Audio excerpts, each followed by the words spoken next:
ধোঁয়ার কুণ্ডলী হতে পারত ভয়াবহ অগ্নিকাণ্ড। ফায়ার সার্ভিসের চেষ্টায় দ্রুত নিয়ন্ত্রণে আগুন। মার্কেট বন্ধ থাকায় এড়ানো গেছে হতাহত।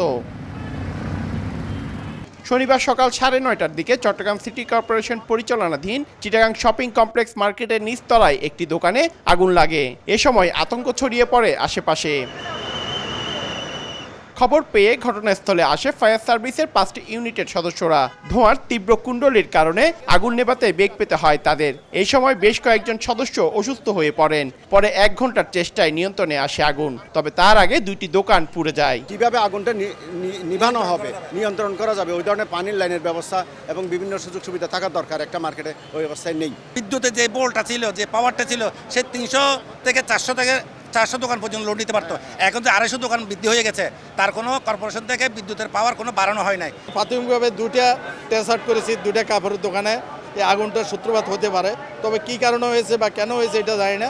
আগুনটা আমরা নিয়ন্ত্রণে বলতে পারি। আগুন লাগার কারণ অনুসন্ধানে তদন্ত কমিটি গঠন করেছে সিটি কর্পোরেশন কর্তৃপক্ষ। আমরা একটা তদন্ত কমিটি করছি, ওই তদন্ত কমিটির মধ্যে হয়তো 48 ঘন্টার মধ্যে আমরা বের করতে পারবো কেন হয়েছে। বৈদ্যুতিক শর্ট সার্কিট থেকে আগুনের সূত্রপাত ধারণা ব্যবসায়ীদের। 3তলা মার্কেটটিতে 500 দোকান রয়েছে।